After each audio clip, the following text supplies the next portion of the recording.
Oi, entra, não repara a bagunça, se acomoda e pera aí que eu vou te buscar um cafezinho.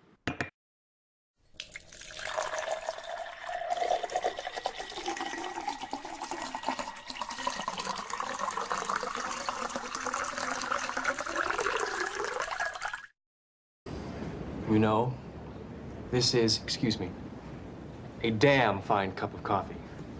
Twin Peaks estreou na TV americana em 8 de abril de 1990 e misturou elementos de um jeito que nunca tinha sido feito antes. A série foi criada pelo David Lynch, pelo Mark Frost, e você pode dizer que isso é um papo de cinéfilo, coisa chata e tudo mais. E eu até concordaria com você, porque eu não entendo de cinema o suficiente para me importar com esse tipo de coisa, na verdade. Mas nesse caso, conhecer um pouco sobre os dois faz a gente entender por que Twin Peaks mudou a televisão para sempre. Sem Twin Peaks, a gente não teria séries como Arquivo X e Lost, por exemplo, nem esses planos longos e super bonitos que as séries atuais têm e que se fundem cada vez mais com o cinema. O Lynch já era um diretor conhecido nas telonas e ele trouxe o cinema para a televisão de uma forma muito mais elaborada do que o Hitchcock fez nos anos 50. E a experiência que o Frost tinha como roteirista de séries também fez o projeto se tornar algo inesquecível.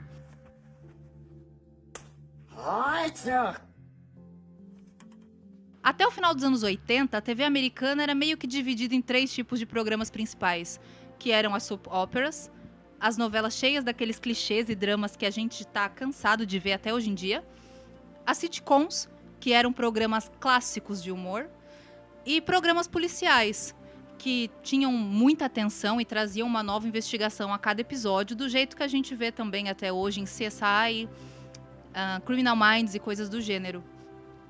Twin Peaks pegou esses 3 gêneros e colocou eles num único programa, que tinha como chamada principal o assassinato de uma jovem, mas que não ficava só nesse negócio de vítima, quem, como, quando matou, próxima vítima. Não se manteve só na superfície. Twin Peaks mergulhava nos outros personagens e mostrava pra gente como que as pessoas eram afetadas por essa morte e quem era de verdade essa pessoa que morreu. Essa receita foi responsável pelo sucesso imediato da série, criando uma pergunta que de cara ficou na cabeça de todo mundo: quem matou a Laura Palmer? E mesclou isso, por mais incrível que pareça, com os dramas de uma cidade pequena e até mesmo cenas maravilhosas de humor.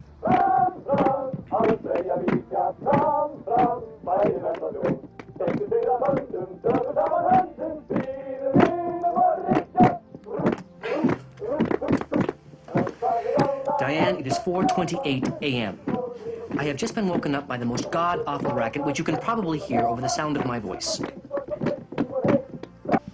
Essa receita foi responsável pelo sucesso imediato da série. E a partir disso, todo mundo ficou se perguntando uma coisa só: quem tinha matado a Laura Palmer?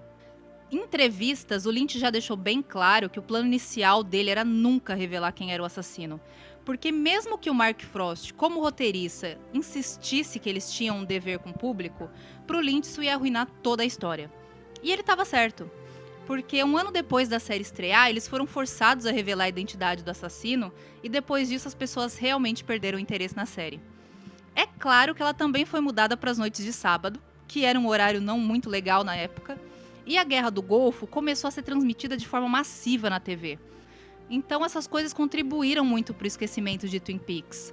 Mas mesmo assim, os dois entregaram um final na segunda temporada que deixou os fãs loucos por 25 anos, quando a terceira temporada finalmente virou realidade em 2017.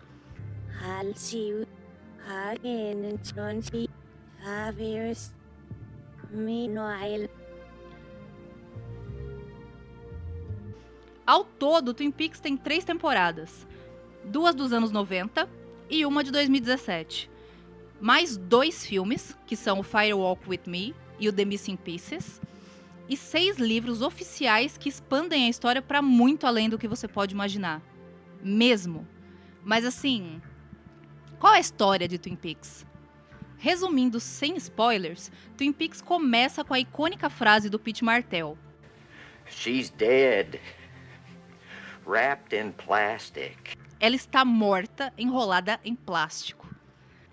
Tudo se desenvolve a partir disso. Um corpo encontrado numa cidade pequena que tem pouco mais de 5.000 habitantes. Ainda que, por curiosidade, você vá ver na série, logo na abertura, uma placa que mostra que, na verdade, são 51.000 e alguma coisa, se eu não me engano. Mas o último dígito nessa placa foi adicionado por pressão dos produtores da série, que acharam que uma cidade de 5.000 habitantes não ia dar muito interesse para o público. A vítima, no caso, é a Laura Palmer, que era uma adolescente conhecida e amada por todo mundo. A gente entende logo de cara que a Laura era uma garota perfeita. Ela era uma aluna exemplar, ela era ótima filha. Ela era a rainha do baile, namorada do quarterback da escola. Ela trabalhava para ter o dinheiro próprio, ajudar os pais, fazia serviço comunitário, ajudava os idosos. Maravilhosa garota. A questão é, quem ia matar uma garota assim? E por quê? A investigação do FBI é feita pelo agente Dale Cooper, que é o meu personagem preferido, é o protagonista da série. E aos poucos a gente vai descobrindo, junto com ele, que a Laura, na verdade, tinha uma vida dupla.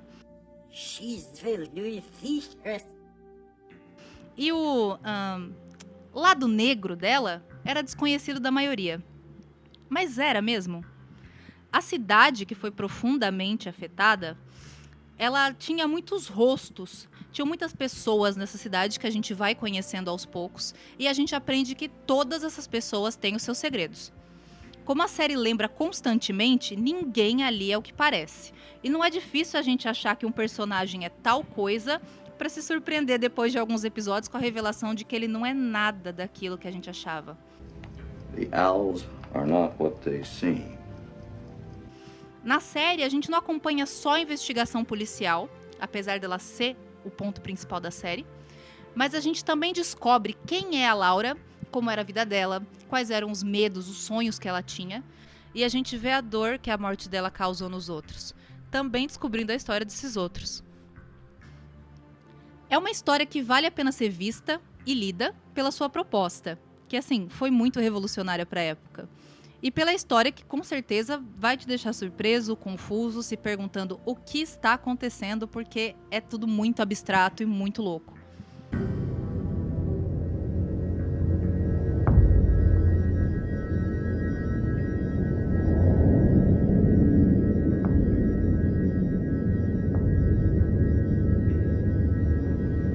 It is happening again. Agora, a gente, assim, partindo para spoilers e comentando sobre, em Twin Peaks a gente tem vários personagens.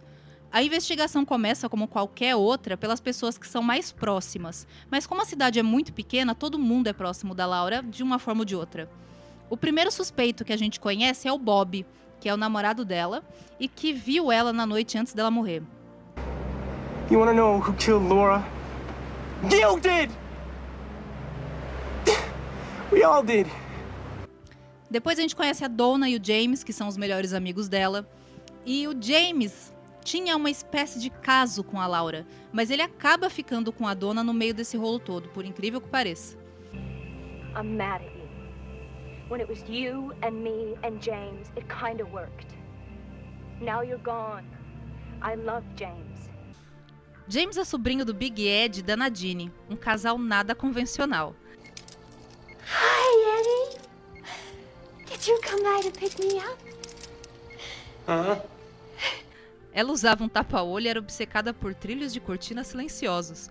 E ele ainda era apaixonado pela ex-namorada da adolescência, a Norma, dona da lanchonete da cidade onde trabalha a Shelley, uma garota que estava saindo com o namorado da Laura e que é casada com o Leo, que é um caminhoneiro trevosíssimo. This is your life, William Johnson. A Audrey fecha o elenco mais jovem, sendo filha do Benjamin Horne, o dono de metade da cidade, que tem um plano muito louco e cheio de reviravoltas com a Catherine Martell e a Josie Packard, irmã e viúva do dono da serralheria Packard, respectivamente, que na verdade não tá morto coisa nenhuma. Andrew! Na delegacia, tem os personagens que a gente acompanha a maior parte do tempo e que a gente mais se apega. O Dale Cooper, que é o agente super excêntrico do FBI. Every day, once a day, give yourself a present. Don't plan it, don't wait for it, just let it happen. O Harry, que é o xerife. A Lucy, que é uma secretária quase infantil que é apaixonada pelo Andy, um policial atrapalhado e super emotivo. It's Agent Rosenflower!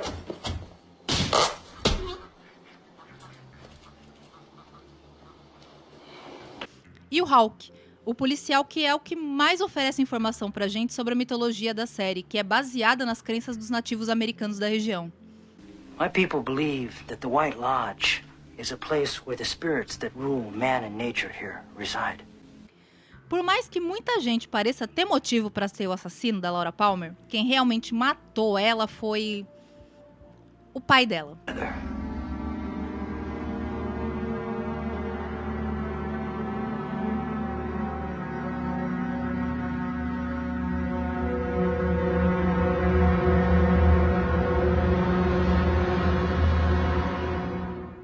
O Leland Palmer foi possuído ainda na infância por uma força maligna conhecida como Bob. Por favor, não confunda com Bob, o namorado. Eu sei, é complicado. Que vem de um lugar que o policial Hawk define como Black Lodge, ou Loja Negra, que é o lugar onde vivem os espíritos maus, por assim dizer. O Bob não queria matar a Laura. Na verdade, ele queria possuir a Laura. Mas a Laura negou se entregar e acabou sendo morta por ele por causa disso. No fim das contas, depois de uma caçada a outro assassino do seu passado e mais um monte de revelação sobre a natureza sobrenatural da cidade, o agente Dale Cooper acaba ficando preso dentro do Black Lodge e o doppelganger dele, uma cópia maligna dele, sai no lugar dele sem que ninguém perceba.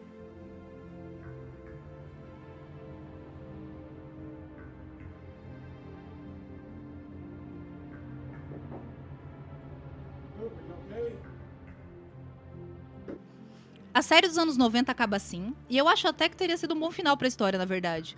Apesar de que, milhões de possibilidades a partir daí. Uma história não precisa contar o nascimento, vida e morte dos personagens para ela ser completa. Quem se empolgou com as respostas que iam ser dadas na terceira temporada depois de quase 30 anos se decepcionou. Na terceira temporada a gente descobre, para começo de conversa, que o Cooper se mandou de Twin Peaks logo depois dos acontecimentos do final da segunda temporada. E ele sumiu no mapa por todos esses anos. Nada é muito claro, mas ele tem um plano que parece que, é descobrir as coordenadas do portal que leva ao White Lodge, a Loja Branca, que seria onde vivem os espíritos bons. Provavelmente para usar a força desse lugar para se tornar ainda mais poderoso, ou simplesmente para destruir tudo por lá. Enquanto isso, o Cooper de verdade sai do Black Lodge sem lembrar nem como se usa o banheiro, por 17 episódios. A gente descobre o que aconteceu com os outros personagens e quando finalmente o Cooper acorda e volta pra Twin Peaks, porque sim, apesar de ter esse nome, a terceira temporada se passa mais em outras cidades do que lá mesmo em Twin Peaks, a cópia dele finalmente vai pro Black Lodge e o Bob é derrotado pra sempre. Seria ótimo se acabasse desse jeito, mas é claro que Lynch tem que ser um pouco mais complicado do que isso. Porque a gente ainda tem uma cena em que o Cooper vai para algum tipo de realidade alternativa, onde ele encontra alguém que é idêntico a Laura Palmer, e ele leva essa pessoa idêntica a ela até onde seria a casa dos Palmer. Mas os Palmer não moram lá. E a mulher simplesmente berra no meio da rua quando ouve a voz da mãe da Laura Palmer chamando pelo nome dela. Não é simples de entender, e rende inúmeras teorias pela internet, que é o que ajuda a série a ficar tão, gostosa de se acompanhar e conversar sobre. Eu, sinceramente, não gostei da terceira temporada. Achei um saco, lenta, extremamente arrastada.